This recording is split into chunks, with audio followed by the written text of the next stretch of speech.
argee fi arsiin tun biiziidha. Uummanni biyya tana bilisoomsuuf qabsaa'u jiran xiqqaa guddaan isaaniiti. Siigalee. Tuunis ofii hojii jaarrabba gadaa jetti uzuma sibira teessuu siigalee. Maal?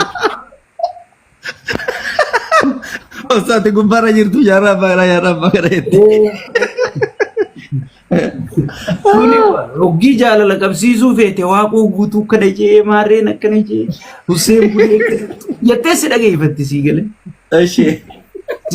Siin jaaladha hojii jetteen si boon raawus gaa khayrii nu gurra nu baqaysini siin jedha. Oo jarri Waa'ee qabsoo isaatiyan. jarri qabsaa'ota siigalee qabsaa'ota.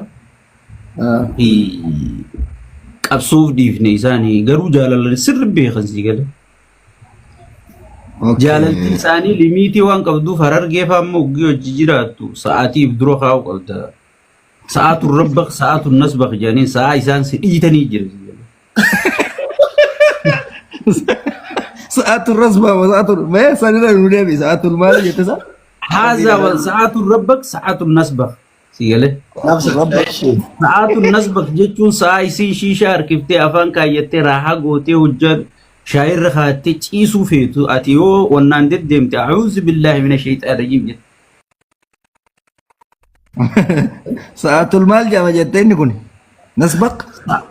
Sa'aatu nasbaq janiin siigalee. Kana keessa bashannanaa jira.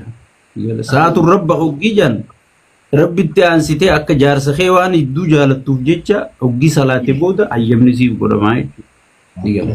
Kanaaf dhiironni kenna sa'aatul rabbakii fayyadamaa.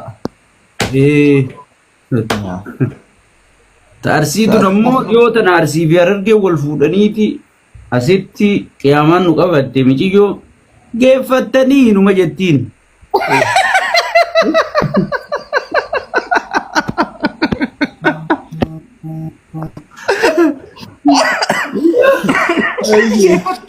Geeffatanii naafi eenyu geeffate intala haadharoo ana qofaatti jira jechuun qabballa siigalee. Silaa geeffattee jechuun irra ture laa geeffattee. Inni nama tokkotti beeka. Jarri kenna kabaja. Geeffattanii yoo janname hedduudha siigalee asuma warri harargee yeroo ofirraa eega.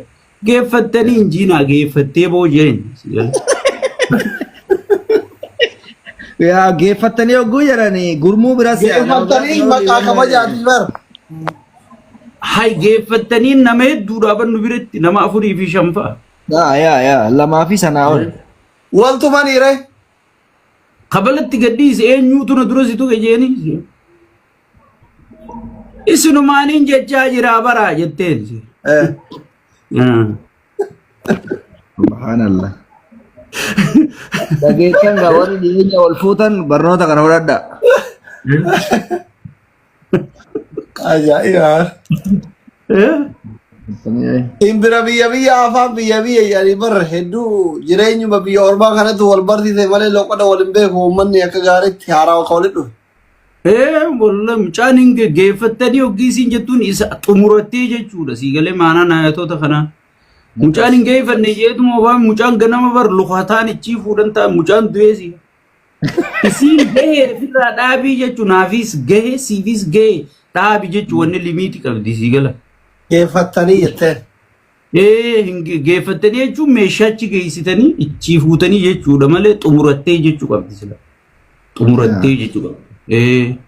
Fixattee jechuu qabdi takka siigala. Geeffattanii jennaan isin bakka wayii waan fiduutti geessu jiru. Inni meeshaa wayii geessa jeeti eegu jira inni waa'ee kanaaf quban qabu oofuu malee. Siigala. Yaa geeffattee jedhii yammaacha. Bareedduu gadi keenyaa wayita gara biraa dhayita. Kawwannaa waa'ee. Waan san irra nu deebiillee waan jedhanii walloo irra guddaa siif urgeessan akka weelkaa qoraatanii ana sii qoraafte uggee ati mana hin jirre siigala. Kawwalloo. Akka ulfaa'uu diddeeti mucaan isiin if qoraasu jirti uggii inni manaa bahu uggii inni ol deebu isiin aarri kun akka mana garagalchuu jahay. Daawwanni ati ulfaa'uu diddeef waan inni halkan sirna qaabulu ati guyya gubaa ol ta'ee kabbala.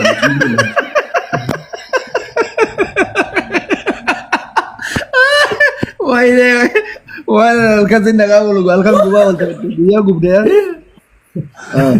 Eeshi. Yaatota kana akkana yaa'u.